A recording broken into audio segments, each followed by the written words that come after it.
Your thoughts, your behaviors, your emotional responses, they're not set in stone. For decades, people believed the brain stopped developing after childhood, that your wiring was fixed, that you were essentially you forever. That belief is not only outdated, it's dangerous. Because in reality, the human brain is neuroplastic. It changes in response to experience, attention, and intention. And not just in the abstract sense, it changes structurally and chemically. Every time you repeat a thought, every time you engage in a behavior, every time you focus or avoid, you are shaping the architecture of your brain. That means you are in control more than you think. Let's break this down. Your brain has about 86 billion neurons, each with thousands of connections. These neurons communicate via electrochemical signals, firing patterns that create your habits, fears, confidence, and focus. But these patterns are not static. You can disrupt them, you can rebuild them, and you can replace them. The change begins with understanding that your attention is a steering wheel. What you focus on repeatedly and intensely activates specific circuits. If you constantly focus on failure, those pathways get stronger. But if you shift your attention, if you focus on purpose, progress, or problem solving, new circuits light up. It's like installing new software in your operating system. Now, let's go even deeper. The chemicals your brain releases, dopamine, serotonin, norepinephrine, they shape your energy, motivation, and mood. And you can learn to influence their release. Dopamine, for example, is not just released when you achieve a goal. It's released when you pursue a goal. This means you can train your brain to enjoy the process, not just the outcome. That's where lasting change begins. Want to change your habits? Start with repetition. Repetition with intention is the foundation of neuroplasticity. Every time you perform a new behavior, whether it's journaling, deep breathing, or simply resisting an old impulse, you are strengthening a new pathway. The more often it fires, the stronger it becomes. This is the essence of how habits are formed and how they're broken. But repetition isn't enough. You need reward. When a new behavior is paired with a sense of satisfaction, the brain marks it as valuable. That could be a mental high, 5, a sense of pride, or a small celebration. This reward signal, dopamine, tells the brain this is important. Do it again. That's why people who love the process succeed long term. They've learned to generate reward internally. Let's talk about anxiety and stress. Most people believe stress is a flaw, a sign of weakness. But in reality, stress is a feedback system. It's your brain's way of saying something needs to change, and you can train your response. Simple tools like breathing through your nose, extending your exhale, narrowing your visual focus, or exposing yourself to cold activate neural circuits that shift your state from panic to presence. These are not hacks. These are neurological switches. You just need to learn how to flip them. Even your sense of identity can change. If you constantly say, "I'm anxious," or "I'm not disciplined," your brain wires itself around those statements. But if you say, "I'm practicing calm," or "I'm becoming focused," the brain adapts to match that belief. Your self-talk is not just psychological, it's physiological. Words trigger pathways. Pathways become habits, and habits become your personality. And none of this is theory anymore. Functional MRIs, brain scans, and decades of peer-reviewed neuroscience confirm this. The adult brain changes with experience, repetition, and emotion. In fact, the fastest way to rewire your brain is to take small actions consistently, tied to purpose and followed by reflection. That is the neuroplasticity loop. So what does this mean for you? It means your habits can change. It means your mindset can evolve. It means your reactions, your focus, your resilience are trainable. You are not doomed by your genes, your past, or your wiring. Your brain is responding to you every single day. And that's the message most people never hear. You are not a prisoner of your biology. You are the architect of your brain. But you must decide to engage, to focus, to act, because plasticity doesn't just happen. It responds to what you consistently do. You can change your brain. You can rewire your habits. You can reshape your future. But it starts with this moment, this decision to believe that you are capable of change. Because once you accept that truth, everything begins to shift. The most powerful truth in modern neuroscience is that the human brain is not fixed. It is changeable, adaptable, and responsive to experience at every stage of life. This concept is known as neuroplasticity, and it's not just an academic term. It's a real biological process occurring in your brain right now. As you read this, neurons are firing, connecting, and strengthening or weakening based on your attention, your focus, and your emotional engagement. Neuroplasticity means that the architecture of your brain, the actual physical and chemical wiring, can be shaped by your behaviors, your thoughts, your environment, and even your breathing patterns. This is not metaphorical. Brain scans show that regions of the brain can grow thicker, more interconnected, or more efficient when certain behaviors are repeated with intention. People who learn to meditate, for example, show visible changes in the prefrontal cortex, an area linked to focus and decision-making. Musicians show changes in the motor cortex and auditory regions of the brain. Athletes show enhanced circuitry related to spatial awareness and reaction time. These changes are not passive. They are earned through focused, consistent effort. What's more, neuroplasticity doesn't care about your past. It doesn't care what trauma you've endured, what habits you've developed, or how long you've felt stuck. The brain is indifferent to how long you've been in a pattern. It only responds to what you do now. Every new experience, every attempt to focus, to learn, to resist distraction, leaves a fingerprint in the neural structure. Over time, those fingerprints become pathways, and those pathways become your automatic responses. This means the brain you wake up with tomorrow is not the same as the one you're using right now. The question is whether you'll take control of that change or let it happen randomly. The truth is, most people let their brains get shaped by stress, fear, scrolling, and distraction. Their environment controls them, and as a result, their neural pathways adapt to reinforce survival, not growth. But those who understand and apply the principles of neuroplasticity can take back control. They can build stronger emotional regulation, sharper memory, better focus, and greater motivation, not because of willpower, but because of how the brain responds to repetition, reward, and attention. Every time you resist a negative thought and replace it with a positive one, you are firing a different circuit. Every time you choose movement over stagnation, your brain registers that data and rewires accordingly. Every deep breath, every act of focus, every stretch of discomfort that you embrace creates biological evidence that your brain is not just observing, it's adapting. And once you realize that your brain is plastic and that this plasticity is active all the time, you begin to see that change is not a fantasy or a future goal. Change is a biological reality that is happening inside you right now in real time as you think, feel, and choose.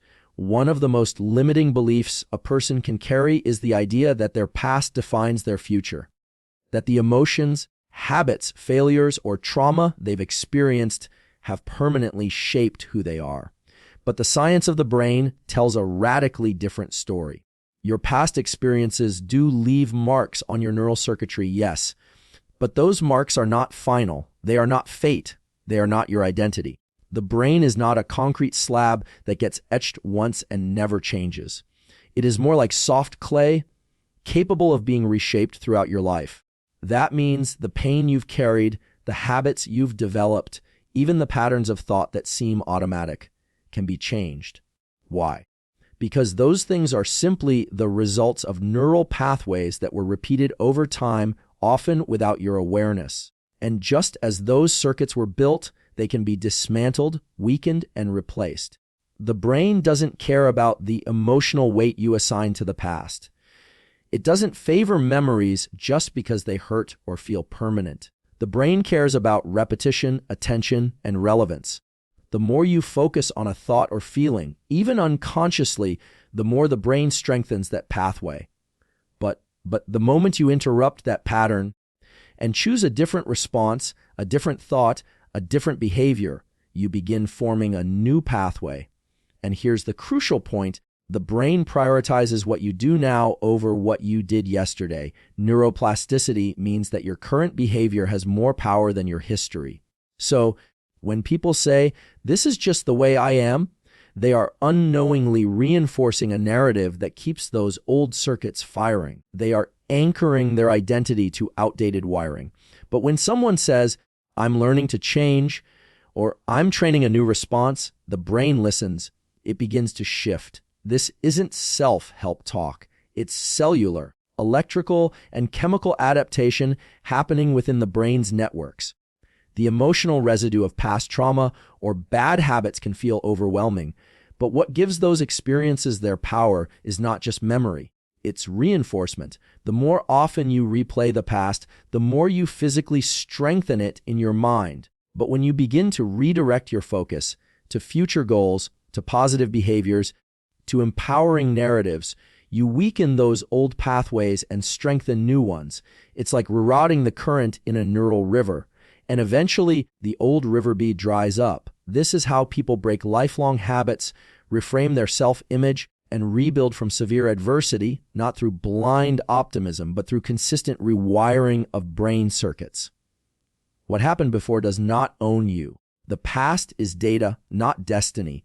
The brain you have today is more responsive to your present action than to your former identity. That means every time you choose to act against an old pattern, no matter how small, you are changing the physical structure of your brain, and in doing so, you're becoming someone new. Most people vastly underestimate the power of small, consistent actions. They think real change requires big decisions, total overhauls, or once-in-a-lifetime breakthroughs. But neuroscience tells a different story. Lasting change in the brain comes from small habits repeated often. And not just metaphorically, these small behaviors physically rewire your brain. They shift the chemistry, the circuitry, and even the structure of your neural pathways. The truth is, the brain does not distinguish between a massive transformation and a minor decision. It only registers frequency and consistency. Every time you engage in a small, intentional habit, whether it's 2 minutes of breath work, 10 minutes of movement, 5 minutes of focused attention, or a simple act of gratitude, your brain strengthens the circuits that support that action. And over time, those circuits become the default. This is how habits are formed on a cellular level. You are not just doing something. You are training neurons to fire together, wire together, and build a stronger synaptic connection that makes the behavior easier and more automatic. Take focus, for example. Most people believe they either have attention or they don't, but focus is not a fixed trait. It's a skill, and that skill is built through repetition. The more you practice sustaining attention on a task, a breath, a conversation, the stronger your prefrontal cortex becomes, and the more efficiently your brain filters distractions. The same goes for emotional regulation. If you practice regulating your breathing during stress, you strengthen the connection between your brainstem and your forebrain. That means you begin to override impulsive reactions and replace them with deliberate responses.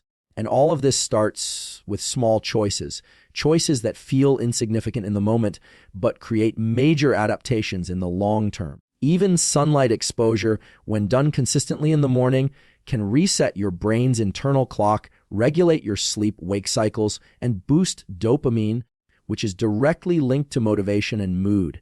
10 minutes a day can change your mental energy for the next 16 hours. These aren't random wellness tips. These are biologically rooted strategies that reshape the way your brain operates. Small daily movement, walking, stretching, light exercise not only improves circulation but also stimulates brain-derived neurotrophic factor, BDNF, a molecule that supports the growth of new neurons.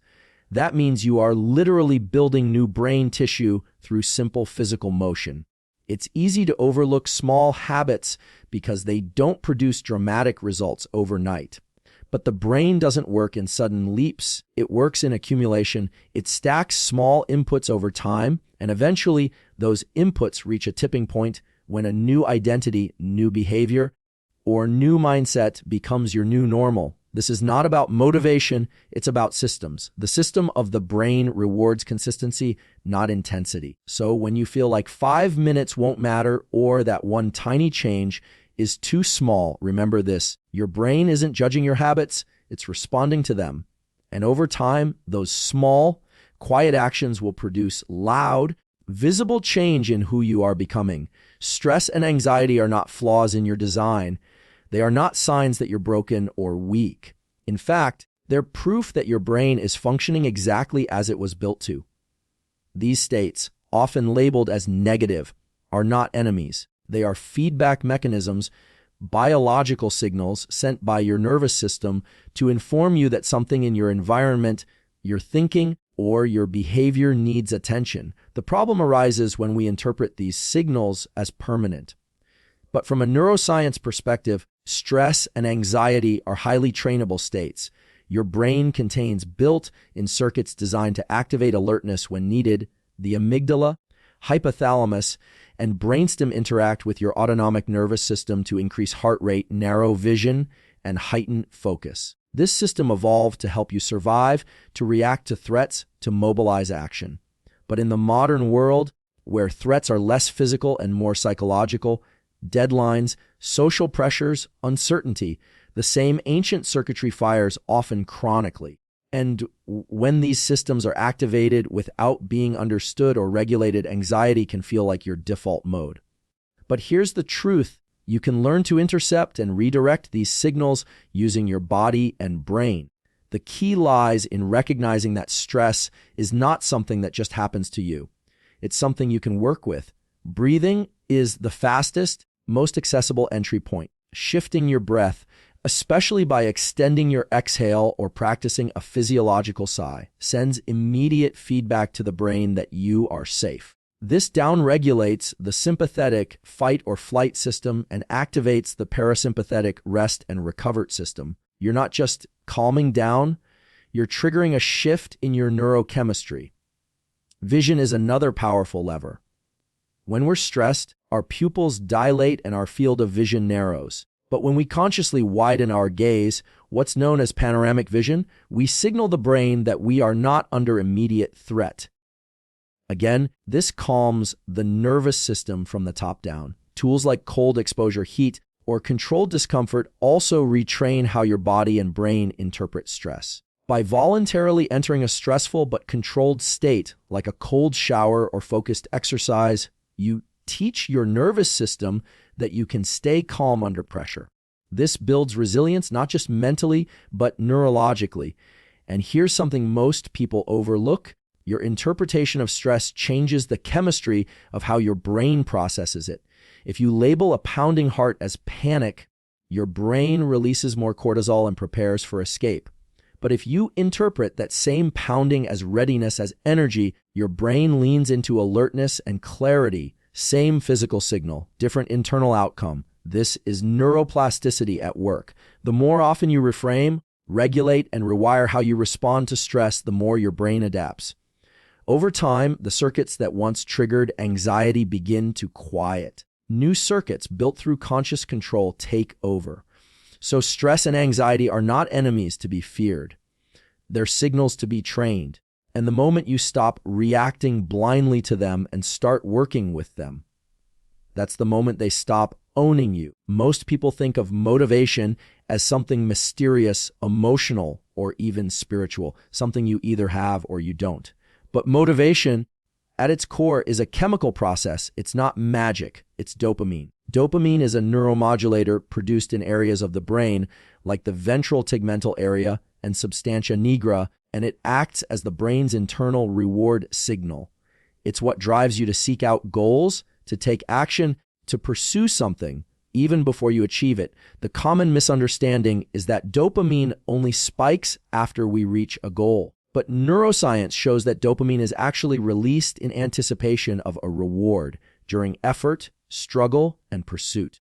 That means your motivation doesn't have to depend on whether something is pleasurable or successful. It can be created by simply attaching meaning and attention to the process of doing. When you begin to understand this, motivation stops being random and starts becoming trainable. You can learn to stimulate your own dopamine system by structuring your behavior in ways that create meaningful progress and internal reward. One of the most powerful methods is setting small, achievable milestones. Each time you complete a small goal and mentally acknowledge it, even if it's just writing one paragraph, walking for 5 minutes, or resisting one distraction, you create a spike in dopamine. That spike tells the brain, this is working. Keep going. This chemical reinforcement is what builds momentum. And momentum is the true foundation of lasting motivation. But you can go even deeper. You can teach your brain to release dopamine through purposeful discomfort.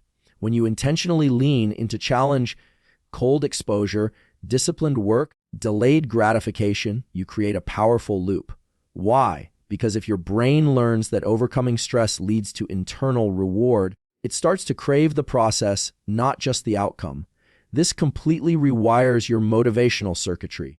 You're no longer chasing the external prize, you're generating internal fuel. This is how elite performers operate. They've trained their nervous system to see effort not as a tax, but as a trigger for meaning. And the key here is controllability. You can't always control your circumstances, but you can control what you focus on and how you interpret effort. If you constantly wait for motivation to show up, you're surrendering your chemistry to chance. But if you understand that motivation is tied to neurochemicals like dopamine and that those neurochemicals respond to behavior, then you start to realize something powerful. You don't need to feel like it to act. You act first, and then the chemicals follow. Over time, your brain learns that action leads to reward, and that wiring becomes automatic. That's how people stay consistent through biology, not willpower. You are not lazy. Your brain may simply be untrained in how to access and direct its motivational systems.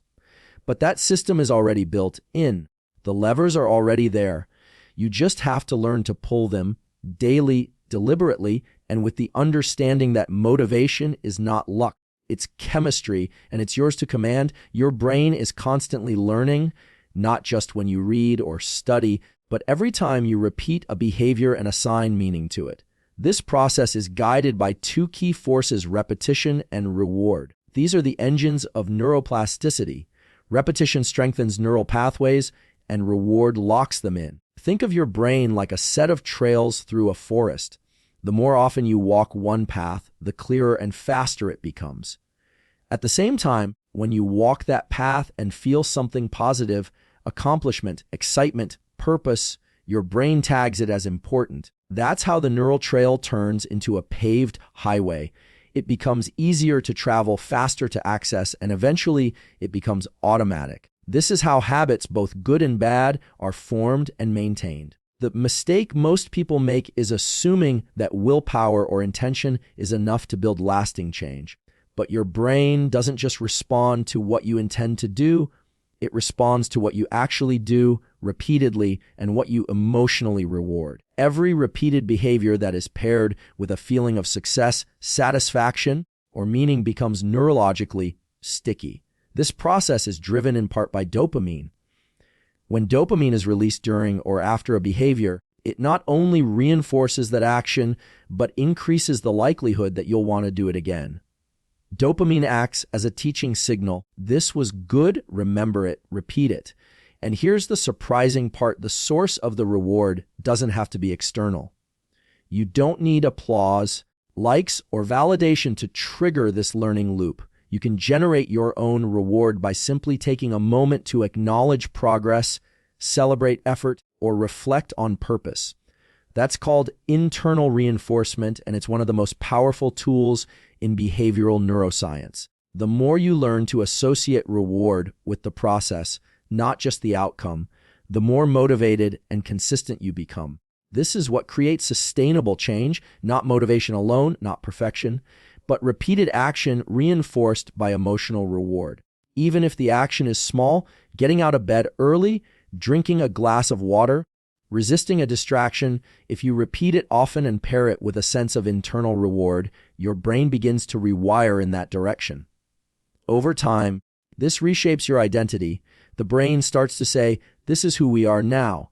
The circuits supporting the old behavior weaken from lack of use, and the circuits supporting the new behavior strengthen through repetition. This is not a motivational concept. It's a physiological reality. The brain doesn't change all at once. It changes gradually through consistent input. So every time you take action, even imperfect action, and celebrate that effort, you are literally laying down new pathways. And when you do it again and again and again with reinforcement, you are no longer hoping to change. You are actively building a new version of yourself from the inside out. Your brain is not fixed. It is not a blueprint etched in stone. It is an adaptive living system, constantly responding to what you focus on, what you feel, and what you do, especially what you do consistently. You are not defined by your past. You are not stuck with your habits, your fears, your procrastination, or your doubts. All of those are simply the result of neural pathways that were built over time, and anything that was built can be rebuilt. Real change doesn't happen by waiting for motivation or hoping your circumstances magically align. It happens when you understand how the brain works, when you realize that repetition rewires circuitry, reward strengthens habits, discomfort reshapes resilience, and intention redirects attention. That is the core of neuroplasticity. Not just a scientific principle, but a tool, a system, waiting for you to engage with it. The power is in your hands, not in theory, but in biology. Every breath you take, every behavior you repeat, every moment you choose presence over distraction, focus over impulse, progress over perfection, you are changing your brain. You are reshaping your identity. You are building a new internal architecture that will support the life you want to live. You don't need to wait until you feel ready. You don't need to be perfect. You just need to begin with intention, with consistency, and with the understanding that the process is the rewiring. You can change your brain. You can shift your focus. You can rewire your future. And it starts with the smallest step you take right now, today. Because the brain you use tomorrow will be shaped by what you do tonight. So take the step, fire the first signal, build the new pathway. Your brain is listening, and it's ready to change with you.